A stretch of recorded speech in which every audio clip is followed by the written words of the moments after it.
Vamos abrir as nossas Bíblias, cumprimentando você aqui com uma boa noite na paz do Senhor Jesus, você de casa também, Deus abençoe grandemente você conectado, que o Senhor nos fale grandemente e tire de nós toda ansiedade com aquilo que está fora daqui, qualquer preocupação, que a nossa mente fique aqui, Deus quer falar com a gente.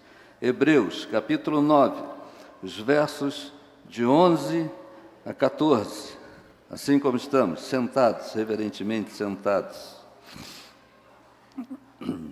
Quando, porém, Cristo veio como sumo sacerdote dos bens já realizados, mediante o maior e mais perfeito tabernáculo, não feito por mãos humanas, quer dizer, não desta criação, e não pelo sangue de bodes e de bezerros, mas pelo seu próprio sangue, ele entrou no santuário, uma vez por todas, e obteve uma eterna redenção.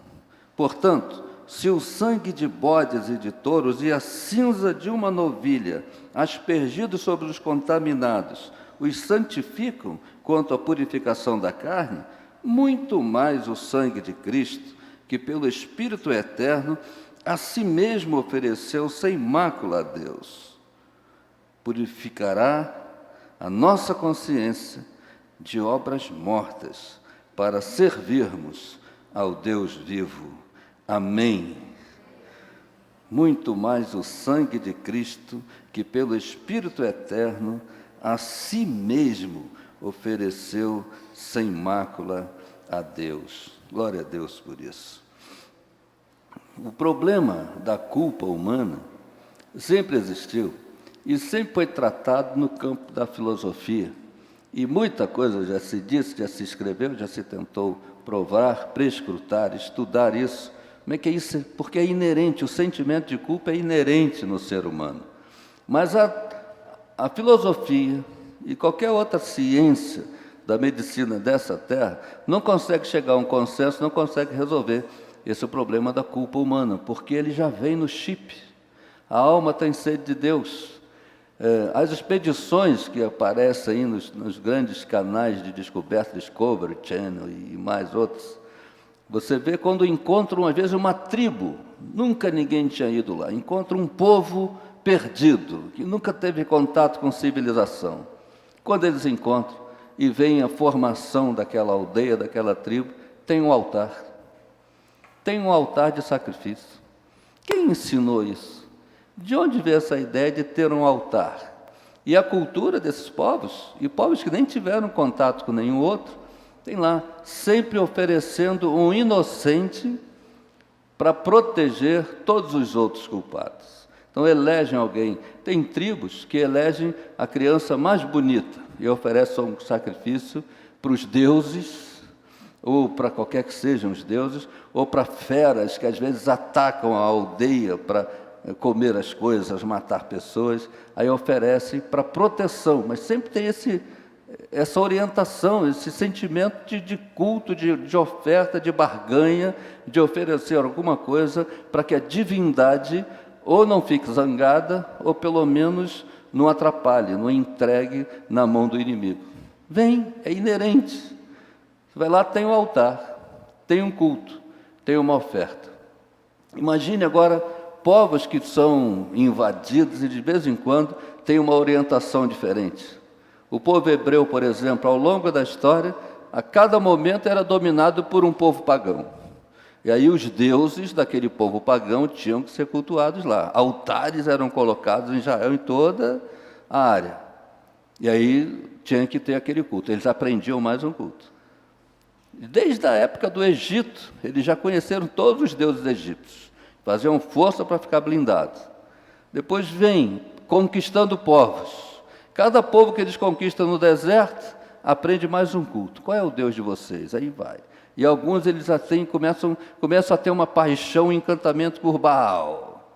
E vai. Depois eles são dominados por povos, os assírios, caldeus e os fenícios. Eles são e vão aprendendo cultos. Chega um momento que a mentalidade do hebreu, a compreensão dele do mundo espiritual é uma coxa de retalhos, né? E eles começam a oferecer agradecimentos, cultos a Baal e aos Baalins, os assessores de Baal. É aí que Deus levanta o profeta Oséias. O profeta Oséias, ele tem uma aparição divina e estratégica, e é dolorida a vida dele, porque a vida do Oséias era o ministério do Oséias, e a vida do Oséias era a ilustração do povo. O profeta Oséias, Deus o levanta, e Deus manda que ele case com uma mulher inclinada para a prostituição, Gomer. E aí ele casa com essa mulher. Deus já diz, vai casar com uma mulher que tem essas tendências, uma prostituta. Oséias já sabe onde está entrando. E aí tem um filho, que ele nem sabe se é dele ou se não é, não, a filha. Aí, não meu povo.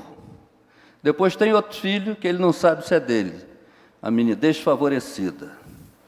Aí depois tem mais um, que ele também não tem nenhuma ideia se é dele. E vai lá dizer Israel, e vai botando esses nomes de tristeza. Não meu povo, desfavorecida, porque não sabe para quem que vai dar a genealogia. Esse é o Oséias. E a mulher um dia enjoa dele e vai embora, vai morar sozinha. E ele é apaixonado. E todo dia de manhã ele vai lá colocar a cesta básica, as compras do mês na porta dela. Quando ela abre a janela e fala, olha, meus amantes se lembraram de mim. E a vida vai ficando difícil, ela já não tem como pagar as contas, ela já não tem mais clientes, porque já ficou feia, acabada com aquela vida de prostituição. E aí o patrão lá, o senhorio, toma o direito. O direito é ou tomá-la como escrava, como empregada, ou até como mulher dele, ou vendê-la. Como ele não queria Gomer nem dentro de casa para nada, nem como escrava, nem muito menos como esposa, ele usa o direito de vendê-la no mercado de escravos. Por qualquer dinheiro, para pagar o aluguel atrasado, pagar as dívidas. E quem vai lá e compra? O Oséias. O Oséias vai lá e compra a Gomer, dá o lance, compra e leva para casa.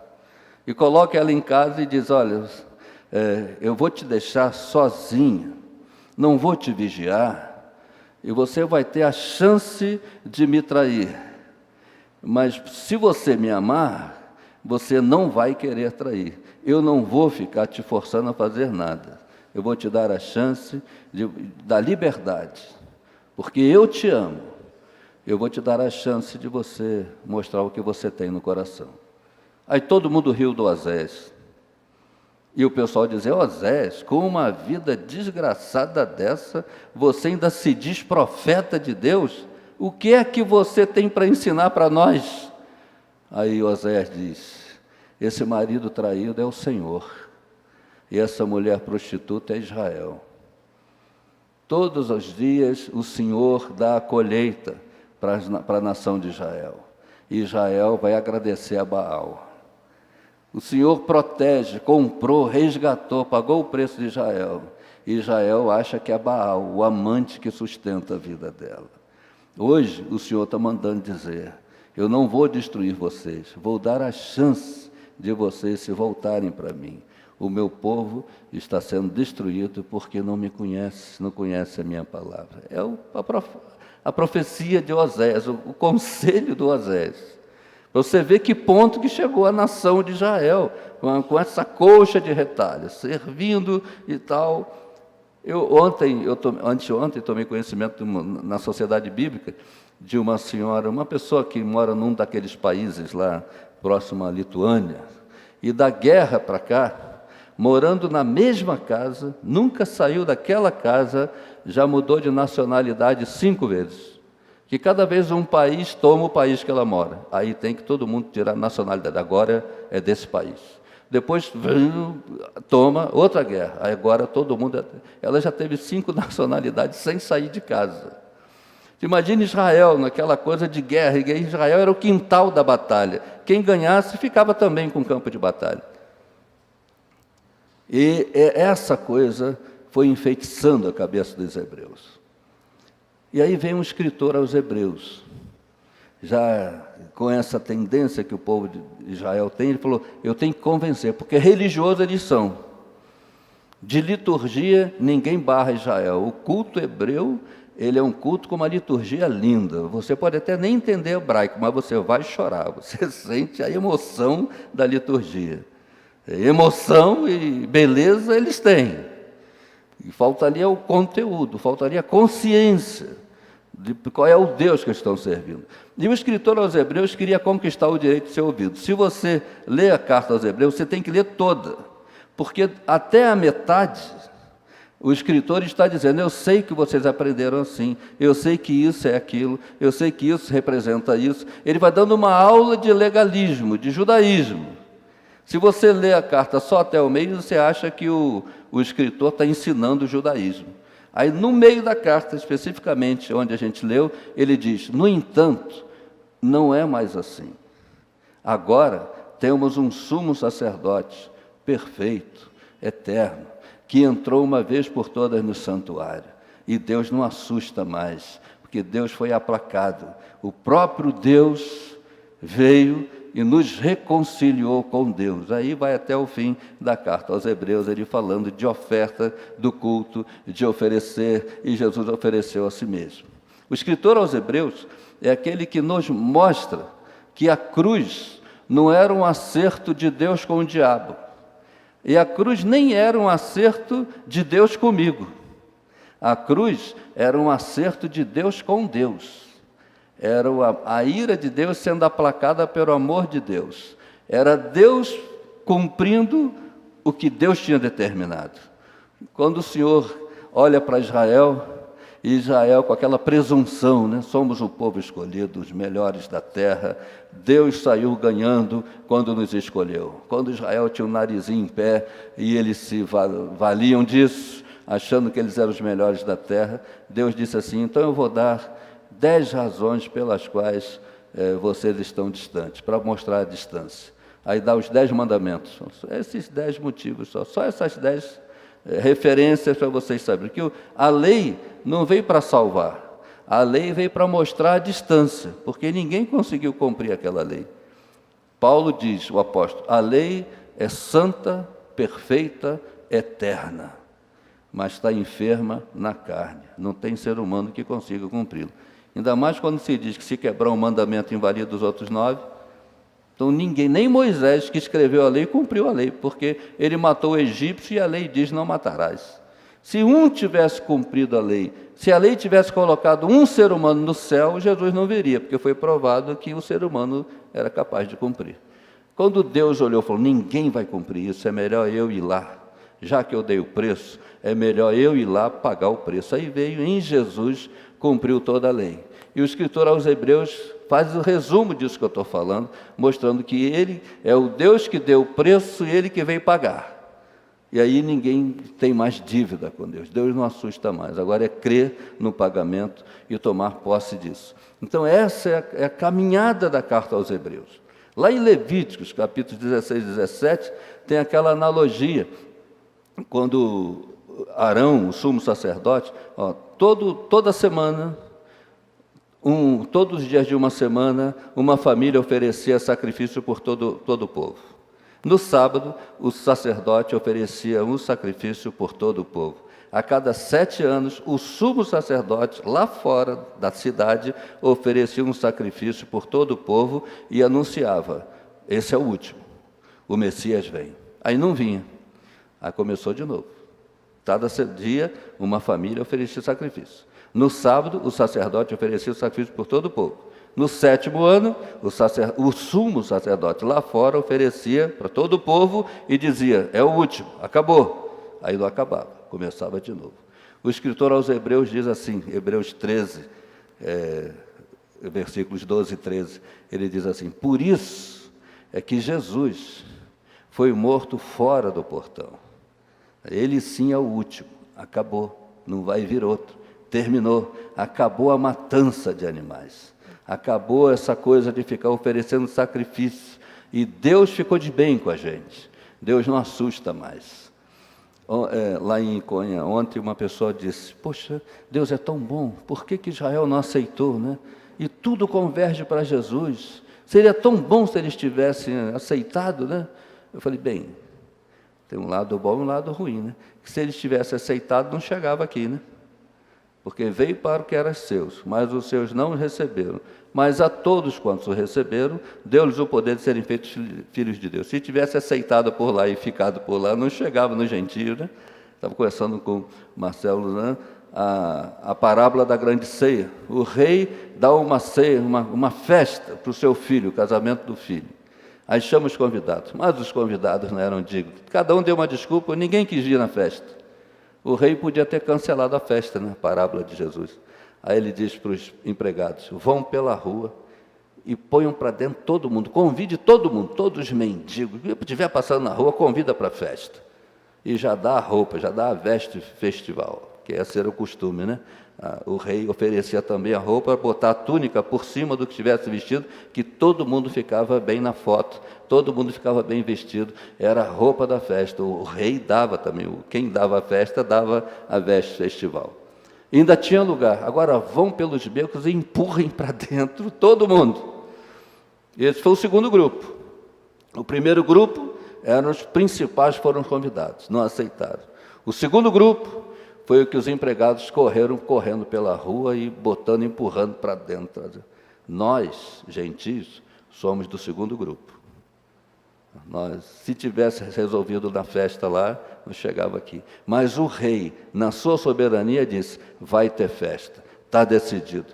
Os convidados é que não eram dignos. A festa vai acontecer, as bodas do meu filho vão acontecer e eu vou ter a casa cheia de gente que vai aceitar, que vai ser tocada e que vai gostar. Falou da gente. O escritor aos Hebreus apresenta Jesus. E aqui nesse miolo da carta, ele já fala no capítulo 7 de Melquisedeque, que era uma referência, né? Abraão pagou o dízimo para Melquisedeque.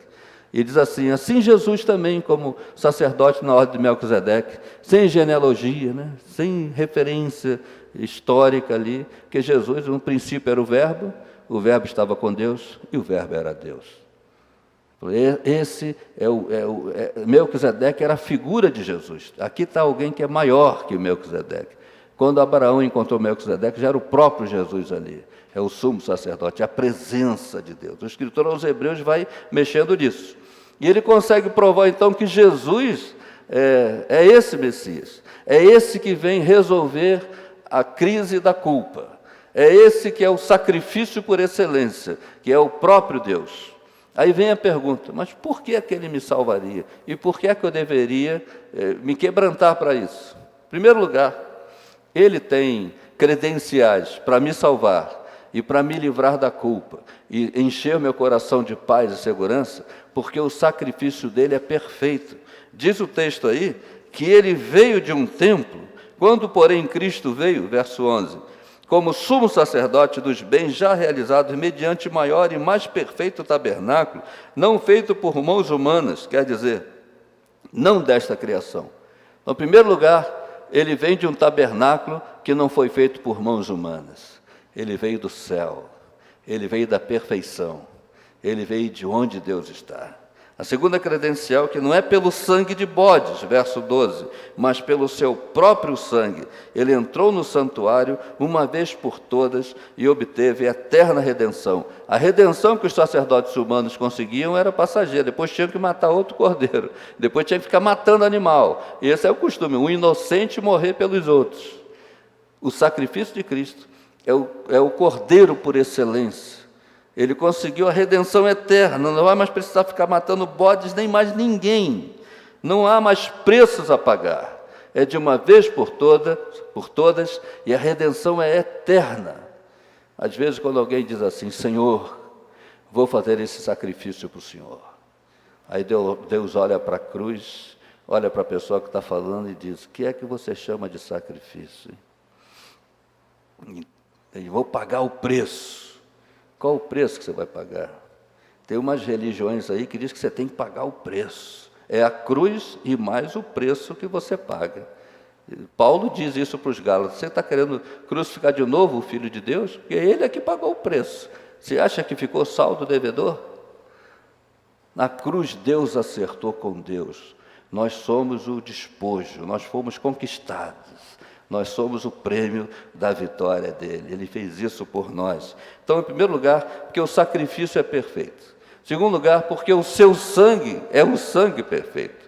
É o sangue por excelência. Ele é o Cordeiro de Deus que tira o pecado do mundo. E ele faz, o que ele faz é para sempre. Já foi feito. Não preciso mais acrescentar nada, é eterno. E se eu cair lá na frente, eu posso olhar para a cruz, o altar de Deus é a cruz, e dizer, me perdoe. Eu não precisa acontecer de novo, já aconteceu uma vez por todas. O sacrifício da cruz. Quando Jesus foi crucificado, ele toma a ceia com os discípulos antes. Interessante isso. Ele pergunta, era uma quinta-feira, a Páscoa era na sexta, dia seguinte. Na quinta-feira, ele pergunta aos discípulos, onde vamos comer a Páscoa? E os discípulos, como assim? Hoje? Hoje. Não, a Páscoa é amanhã. Não, é hoje. Onde vamos comer a Páscoa? Não, ninguém preparou nada. Aí ele diz, olha, entrem na cidade e fiquem de olho. Vocês vão ver um homem carregando um cântaro. Sigam esse homem. Fala nada. Onde ele entrar, vocês entram. Quando ele entrar numa casa, vocês perguntam, onde vai ser a Páscoa? Homens não carregavam cântaros, mulheres carregavam, então era fácil identificar. E eles viram um homem, foram seguindo, o cara andando com o cântaro. Chegou numa casa, botou o cântaro, onde vai ser a Páscoa? E o camarada, aqui em cima, o cenáculo, já está tudo arrumado, está tudo lá. Os discípulos foram, arrumaram a mesa, já partiram o cordeiro já assado e vão embora. Teve ceia, teve a Páscoa. Depois de haver ceado, depois que comeram aquele cordeiro todo, pascal, aí Jesus tomou o pão, tendo dado graças, o partiu e disse, isso é o meu corpo. Por semelhante modo, depois de haver ceado, tomou também um cálice, dizendo, esse cálice é o sangue da nova aliança. Uma aliança, ela não acaba sozinha. Uma aliança, ela só pode ser substituída por outra. E por isso ele diz, a nova aliança, isso tudo passou. O judaísmo passou, a velha Páscoa passou, daqui para frente ninguém vai matar mais cordeiro, vocês vão lembrar disso com pão e vinho. Os discípulos evidentemente não entenderam nada, porque depois de cear, você come sobremesa, você vai comer pão, tomar vinho, então não era uma sobremesa, ele falou, é uma nova aliança. O que Jesus queria ensinar naquela quinta-feira é o seguinte, esse cordeiro me representou até hoje, amanhã eu tomo o meu lugar. Amanhã o cordeiro serei eu. E naquela mesma noite já foi traído, aquela madrugada foi julgado, no dia seguinte, na Páscoa, é entregue, é julgado pelo imperador, pelo governador, é entregue aos soldados, é levado para a cruz, fora do portão, é imolado, é crucificado, é morto, e todo mundo foi para lá. Esqueceram de matar o cordeiro pascal no templo, mas sem saber, estavam imolando o Cordeiro de Deus que tira o pecado do mundo. Teve Páscoa, teve Cordeiro, e era o último. É isso que Jesus queria ensinar.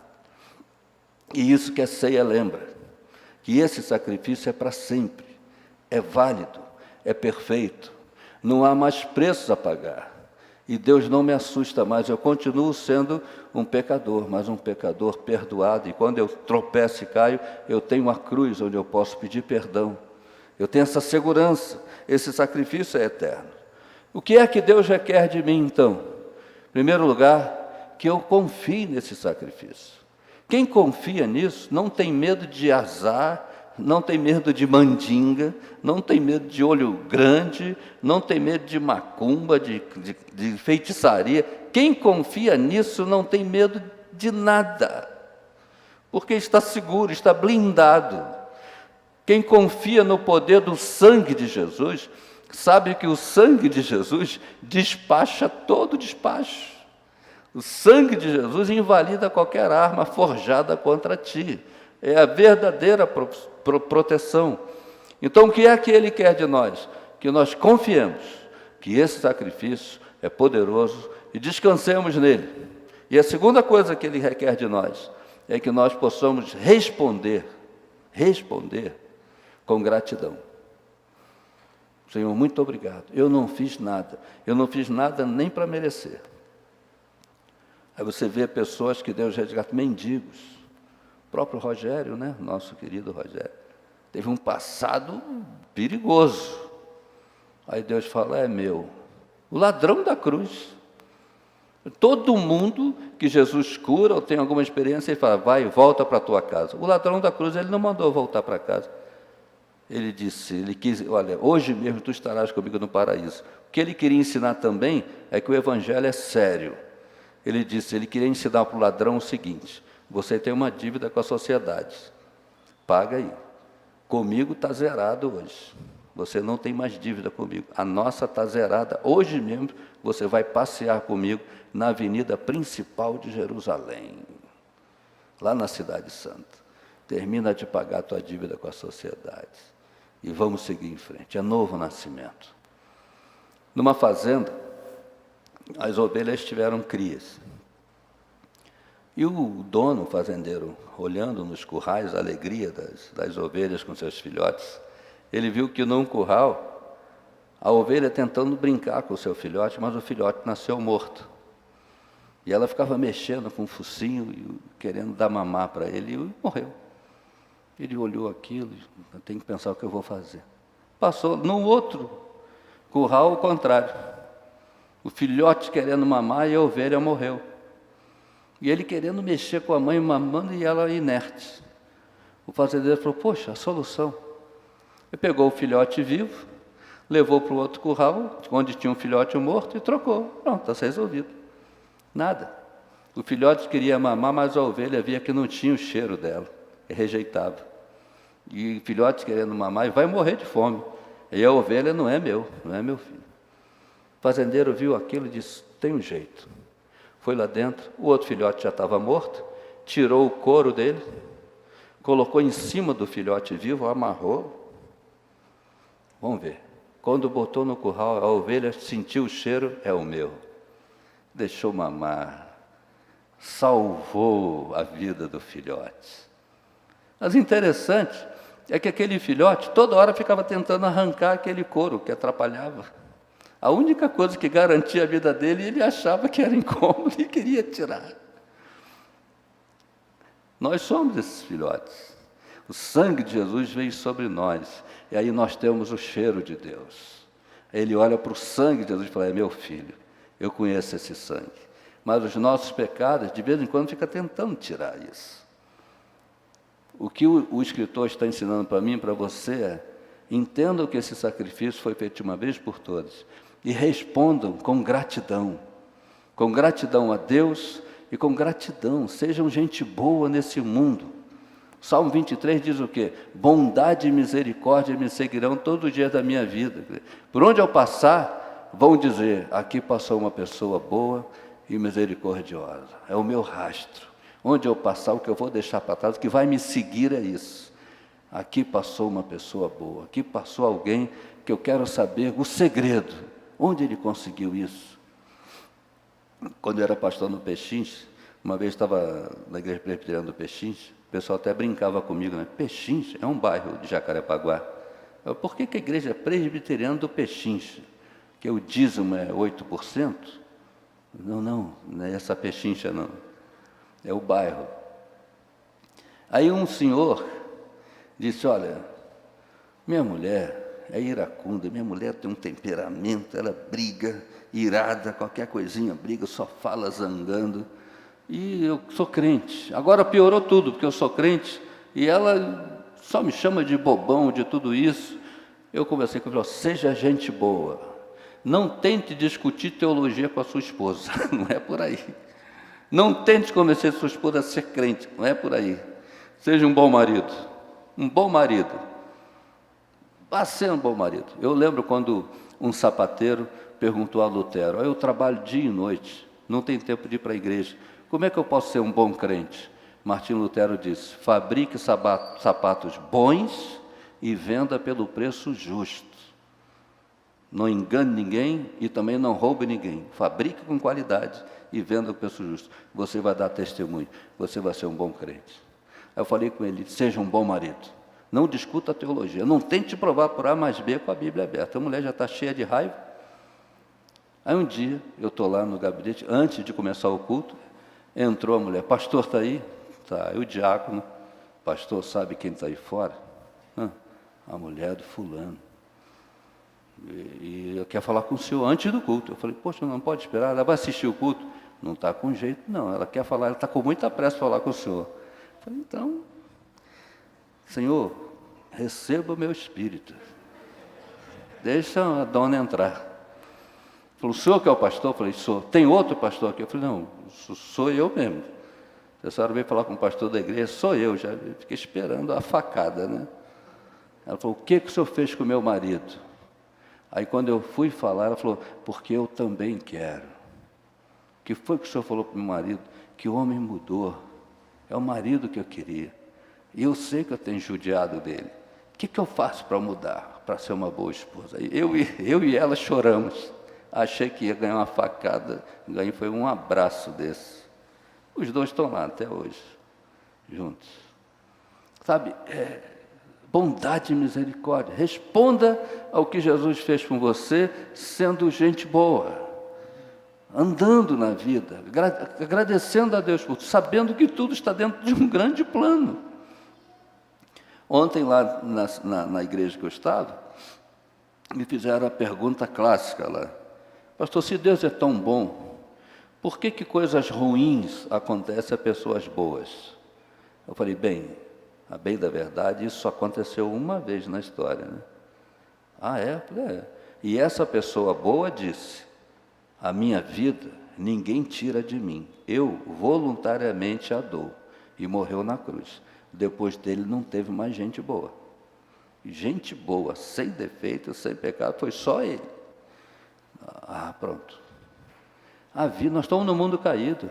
Resistência e perseguição vai ter, mas você pode vencer tudo isso com o coração agradecido, agradecendo a Deus, louvando a Deus, crendo, segurança, o sacrifício de Jesus é para sempre. Eu não tenho que ficar pagando preço, eu não tenho que ficar fazendo sacrifícios para ajudar no pagamento da minha salvação. Deus não é assim.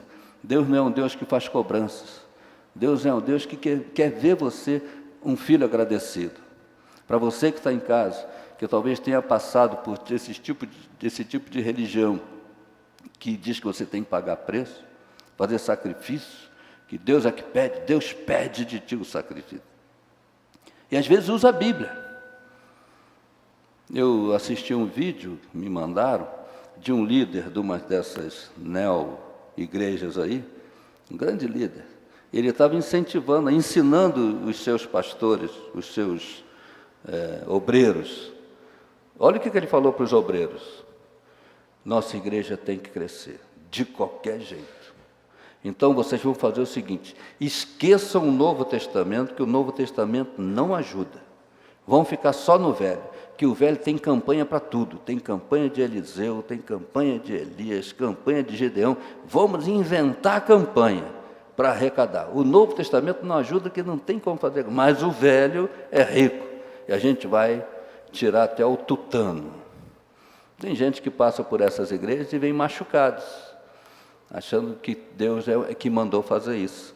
É um estelionato, né? É usar o nome de Deus, usar o nome do outro para ganhar lucro. Tem gente que vem desses lugares, de religiões pagãs. Então a igreja, especialmente a igreja presbiteriana, tem que pregar isso todo dia, em todo culto. O preço foi pago. Acabou, não tem dívida, não tem saldo devedor. O sacrifício é para sempre. O sangue de Jesus resolve a questão. Nesse mundo, nós vamos responder a isso com gratidão, crendo.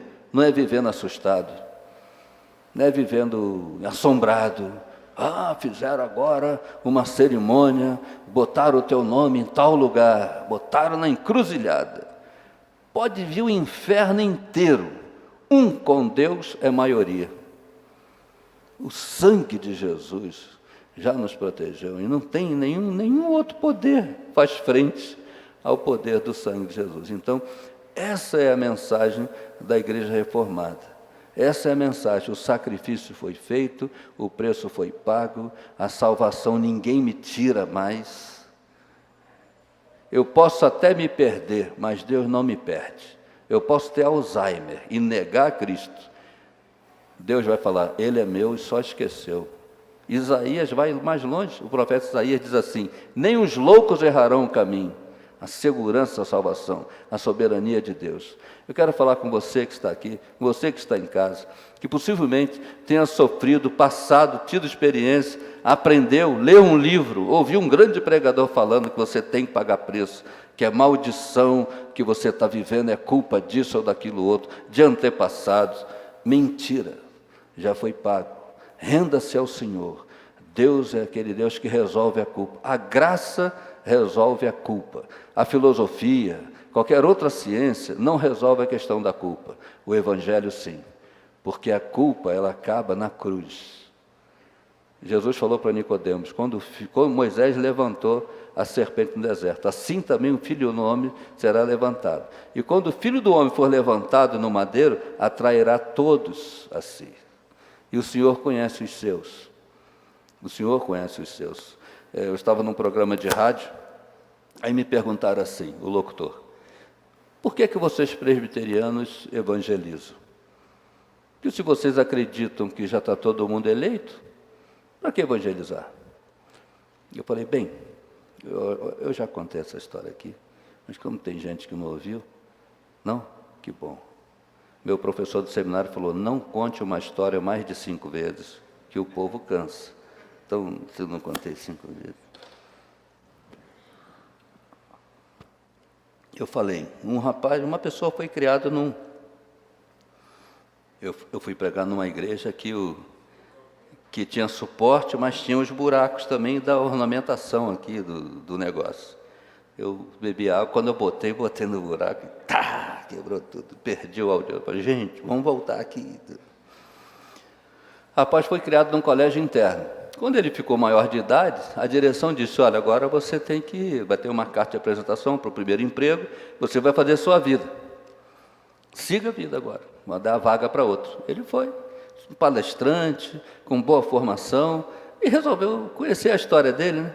Saber quem é o pai, onde ele nasceu, o cartório. Descobriu tudo isso, já sabia. Ele foi no cartório que ele foi registrado.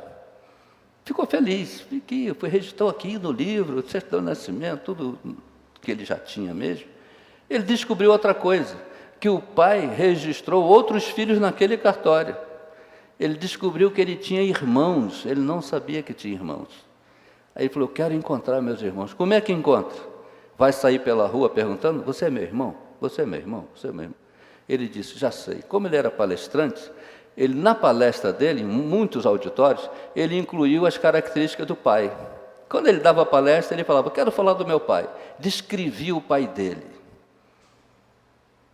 Alguém no auditório, aqui e ali, falava, peraí, meu pai também é esse. Aí, fulano, o nome, é meu irmão, abraçado. Aí ele perguntou, responda a pergunta. Eu falei, pois é, o presbiteriano evangeliza para achar os irmãos. O presbiteriano mostra o pai. Aqui e ali alguém vai falar, sou eu, também sou. A gente evangeliza para encontrar os irmãos, os outros filhos de Deus. Deus já conhece os que são seus. Eu não conheço. Então, quando eu prego, aqui e ali aparece um. Eu também sou. Olha, esse é meu Deus, esse é o meu Pai.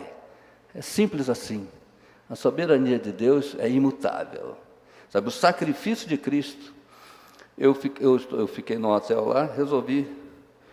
Ontem, cheguei bem tarde, dei uma ligada na televisão, tinha um pregador, parece que ele tem muita audiência, porque o telefone não parava, ele atendendo o telefone, e cansativo, porque eu até desliguei e fui dormir. Mas o camarada vendendo amuleto gospel, fazendo oração para quebrar a maldição, corrente, 7 semanas de não sei o quê, outras coisas, e muita gente.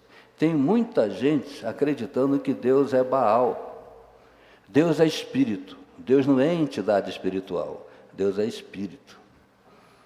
Eu estou falando isso porque a gente passa um dia na igreja e todos os dias da semana ouvindo rádio, ouvindo um monte de maluquice. Tem coisa boa, mas a maioria é maluquice. Então, seja firme na doutrina. Seja firme nisso.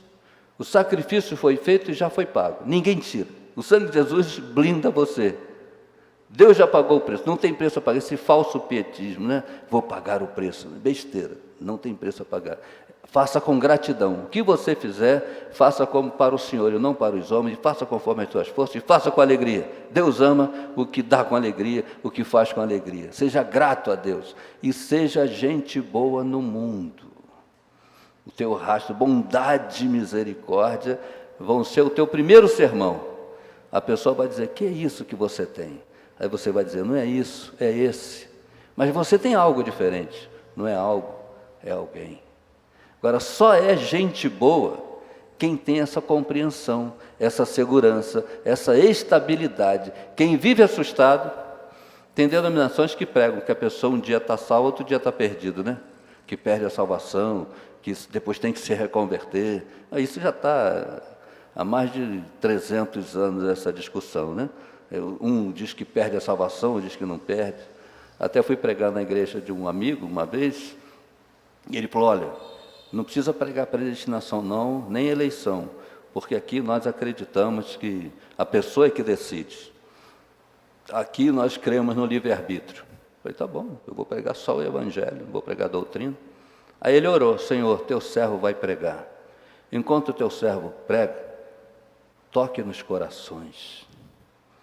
Eu falei, uai, se ele crê em livre-arbítrio, era para ele falar, Senhor, o teu servo vai pregar. Não te metas, deixa a pessoa decidir. Aí ele falou, toca os corações, botou na mão de Deus a responsabilidade de tocar os corações. Essas religiões aí, vou plagiar uma frase de alguém aqui, né? Essas religiões aí, tem coisas boas e coisas novas. Tem coisas boas que não são novas e tem coisas novas que não são boas. O cara, às vezes, bota uma coisa para ser o atrativo, mas depois inventa um monte de coisa. O Evangelho é simples assim.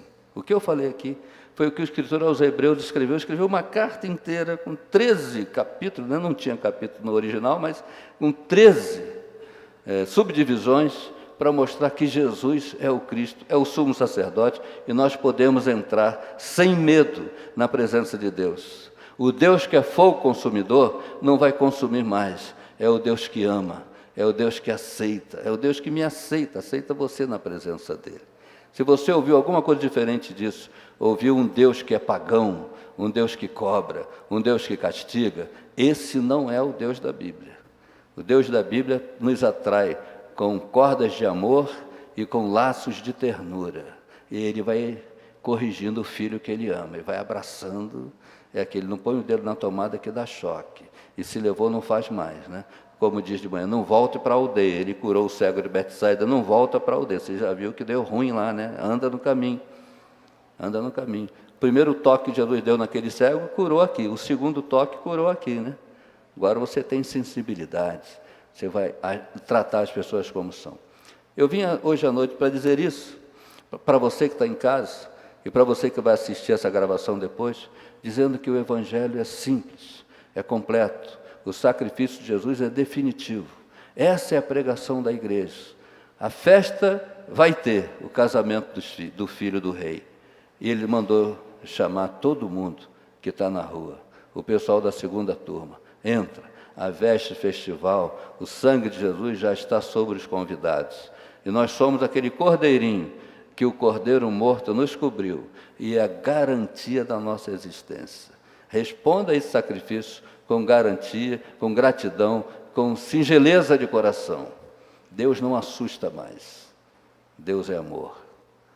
E Deus conhece você, conhece a mim. Sabe que erramos, e apesar disso, nos ama e oferece perdão, oferece conserto, oferece reconciliação. Eu queria orar com você. Eu queria orar com você de casa também. Eu queria que nós pensássemos nisso, nessa segurança, na alegria de sermos quem nós somos, filhos de Deus, escolhidos por Ele, salvos por Ele, lavados por Ele. E nenhuma outra doutrina, nenhuma outra seta maligna vai mudar a nossa compreensão. Legalismo não é sinônimo de santidade, de espiritualidade. Aliás, tem uma frase que eu sempre disse lá no Peixins, de vez em quando eles me mandam e assinam com essa frase. Tem coisas que são bíblicas, mas não são cristãs. Olho por olho, dente por dente, é bíblico? É, está na Bíblia. O pastor Arildo podia falar que, olha, a partir de hoje, aqui nessa igreja vai ser assim, olho por olho, dente por dente, quem não gostou pode sair, que está na Bíblia, eu vou pregar. Aí vem Jesus e fala, ouviste que foi dito aos antigos, olho por olho, dente por dente. Eu, porém, vos digo, não é mais assim. Quem podia mexer na Bíblia, mexeu, né? Então você tem que ler, saber o que é para aquele tempo, o que é para hoje. Tem coisas que são bíblicas e não são cristãs. Os fariseus não sabiam fazer essa diferença. E eles chamam Jesus e dizem assim, Senhor, passa para o nosso lado. Nós temos o templo, a liturgia, a música, levitas, nós temos a infraestrutura. E você tem um conteúdo, você prega no morro, o pessoal vai te ouvir. Prega nas campinas, vão te ouvir. Prega no deserto, vão te ouvir. Prega na beira do mar, vão te ouvir. No templo, vai encher a casa. Então vamos fazer a parceria. A gente entra com a infraestrutura e o senhor entra com o conteúdo. Ele falou, não dá. Não dá para botar vinho novo em odre velho. Se eu colocar o evangelho para salvar o judaísmo explode. O evangelho não é a continuação do judaísmo, é o rompimento. E eu não vou recortar o pano do evangelho para salvar uma roupa velha do judaísmo. Não vou fazer isso. Porque tem gente que faz, né? Tem igreja aí que o camarada vem com chale, vem com quipá. O que é isso, irmão? Estou voltando para a origem. Não, você está voltando para o judaísmo. A origem é o Éden. Você está voltando para o paganismo, para o legalismo. E o evangelho não é a continuação disso, é o rompimento disso. O evangelho é simples, mas é radical, é comprometedor, não negocia, é paz, é tranquilidade. Se você ouviu, você de casa, você que está assistindo a gravação depois, está assustado com o Deus que te pregaram, não é o Deus da Bíblia. O Deus da Bíblia é paz e segurança. Ele pagou o preço. É de graça porque Ele pagou o preço e você não tem que pagar nada. Ele quer agora dominar seu coração, dirigir sua vida, seus sonhos e seus planos. Num Deus que tem essas credenciais, você pode confiar o seu coração, a sua vida e o seu futuro.